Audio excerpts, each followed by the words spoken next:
Hello, welcome you all in the chemistry of carbonyl compounds. In my today's lecture, I will discuss the famous Wittig reaction in which the carbonyl compounds can be converted into alkenes. In my previous lectures, I told you the introduction of carbonyl compound where I discussed what is carbonyl compound, what are the factors which affect the rate of reaction of carbonyl compounds, and then the formation of hydrates, formation of hemiacetal and formation of amines from the carbonyl compound. Then I told you how the carbonyl compounds can be converted into its amide, that is Beckmann rearrangement, how the carbonyl compounds can be converted into its ester, that is Baeyer-Villiger oxidation reaction. And then now let's come to this Wittig reaction where carbonyl compounds can be converted into its alkene.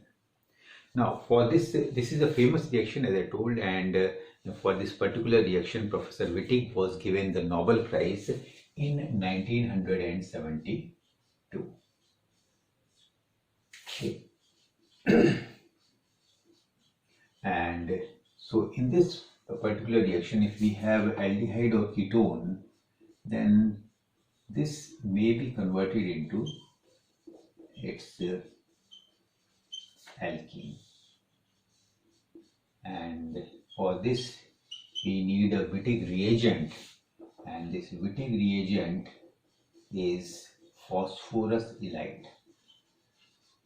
This Wittig reagent is ylide, we can say, or phosphorus ylide, and this formula for this is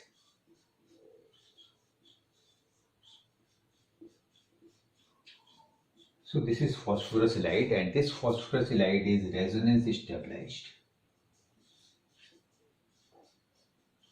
Similarly, we may also have this other ylides like nitrogen ylide or sulfur ylide, but here in Wittig reaction we need a phosphorus ylide. Now we will also see the intramolecular Wittig reaction. It may also have a intramolecular Wittig reaction. So I will discuss this intramolecular Wittig reaction also. And one of the main thing here, that here usually we get the Z isomer.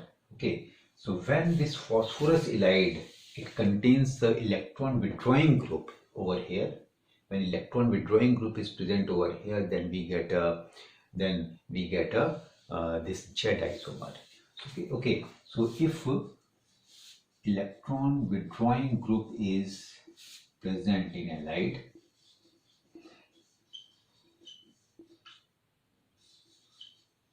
that is, suppose if we have this phosphorus ylide and then one of the electron withdrawing group is present over here, then this electron withdrawing group, it will stabilize this phosphorus ylide, and we get a Z isomer. Okay, so this electron withdrawing group, it will stabilize this phosphorus ylide, because this carbon is having, this is sp2 hybridized, or it is having the negative charge, and if this negative charge is present, then this electron withdrawing group, it will neutralize this negative charge. So in this way it will stabilize this phosphorus ylide.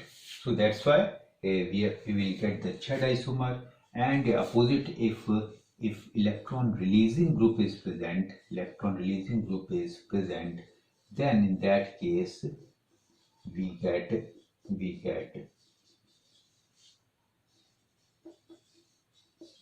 E isomer.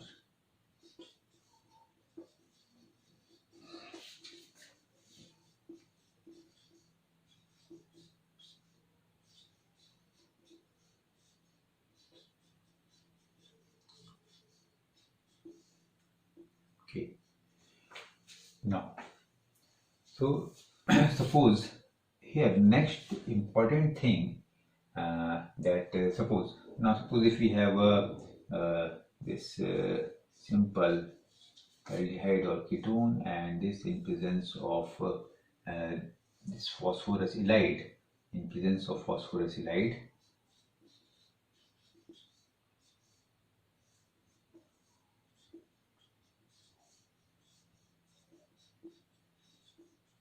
Then we will get a alkene. Simply this CH2 in place of this oxygen, this CH2 will come, and we have this CH2 over here plus this PPH3, that is triphenyl phosphine oxide, that we will get. So here we are getting alkene and triphenyl phosphine oxide.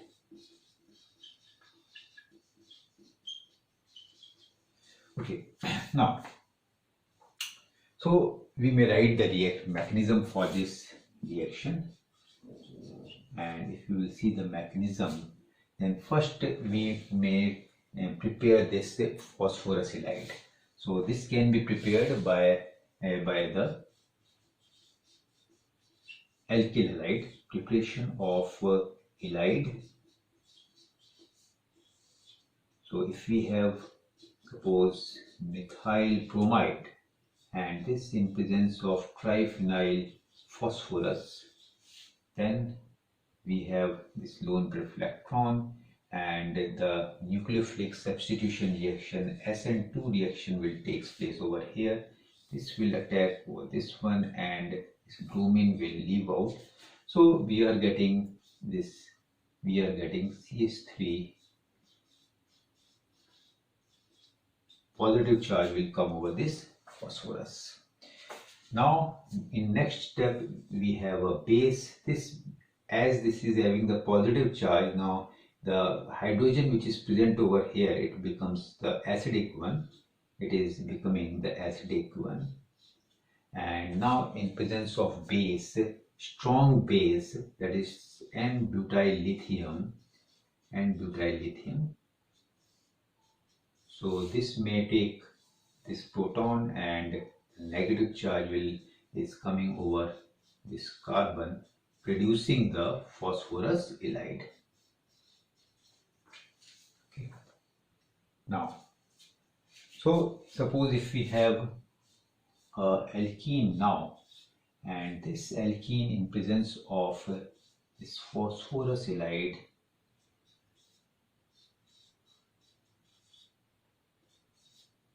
so how the reaction will proceed.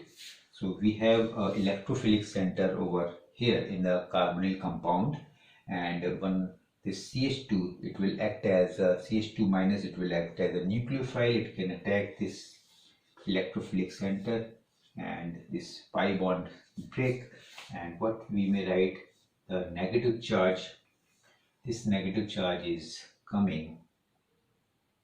Okay, so this negative charge over here, and this CH2. Then next, from this CH2 we have this carbon phosphorus bond and positive charge over this. Now this will form this four-membered cyclic transition state finally. So what we can see, this oxygen phosphorus bond and this CH2 over here. So again, in other step we have this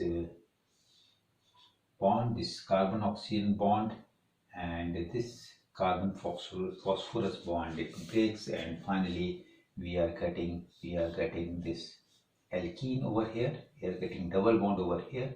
This bond is breaking down, as well as this bond also breaks. We will get the alkene and plus triphenyl phosphorus oxide.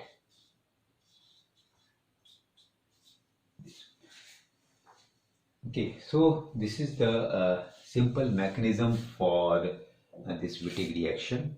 Now suppose if we have a different ylide, then we may get a different ylide is there, then we can get a different alkene over here. Okay, now you may also see the intramolecular Wittig reaction. So let us come to the intramolecular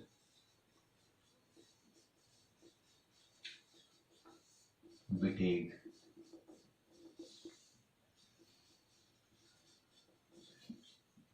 Intermolecular Wittig reaction means we have suppose alkene. We have alkene and ylide in the same molecule. If alkene and ylide is present in the same molecule, then in that case also we may get the alkene. So suppose if we have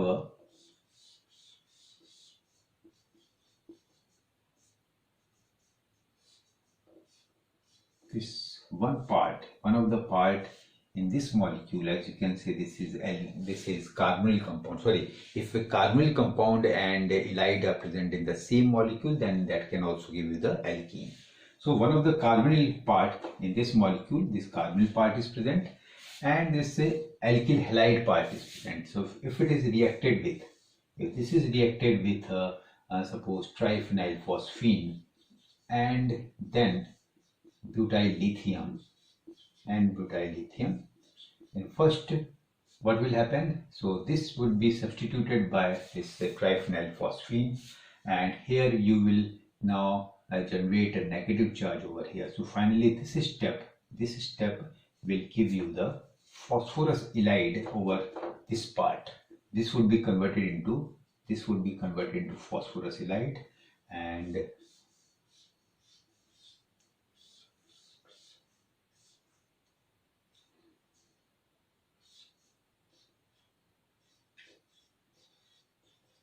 positive charge over here, and here you will have a negative charge. So this phosphorus ylide, and this molecule is having phosphorus ylide as one of the part, and another part is the alkene. Now, so if you see, then this is our first carbon. Suppose this is second one, this is third, fourth, and this is fifth, and this is sixth. So it may be written, I may write this one as, for the simplicity, I may write this one as like this. Okay, and we may have this negative charge over here. This is the phosphorus ylide part, and this is the carbonyl part. So I have written this one in this way: third, this is fourth, fifth, and this is sixth carbon. Now this will act as a nucleophilic part, and this nucleophilic part, it will attack over this electrophilic carbon center. Pi bond will break, and finally it will form a six-membered ring, as you can see. What you are getting over here, six-membered ring, and one of this four-membered butane. This is a butane. This is also called as this butane, and so we are having this four-membered ring, and this is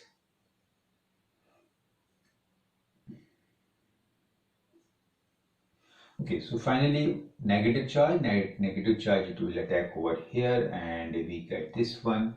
And in the next step, what will happen? So this bond will break. Okay, so we are having this okay.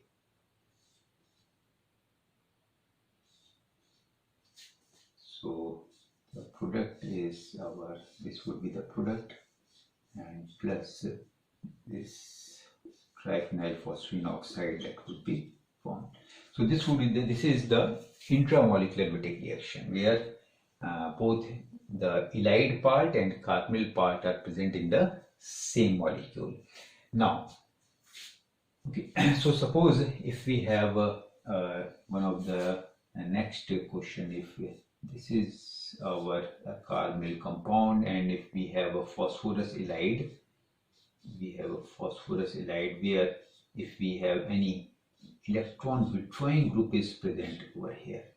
If electron withdrawing group is present over here, and this is suppose, and what would the product in this case? So if you will see this halide, then one of the electron withdrawing group is present over this halide, and this is stabilizing this as this is sp2 hybridized, and it is having the negative charge over here. So so that suppose I write this one in this way, then this negative and positive, this electron withdrawing group is stabilizing this halide, and so it will give you the Z isomer, and the final product that you may write is the Z isomer, and means the higher priority group that would be present on the same side. So this would be our product. This would be product. In the same way, if any electron releasing group is present in the halide, then we will get the this E isomer in that case. So this is about the Wittig reaction. Thank you.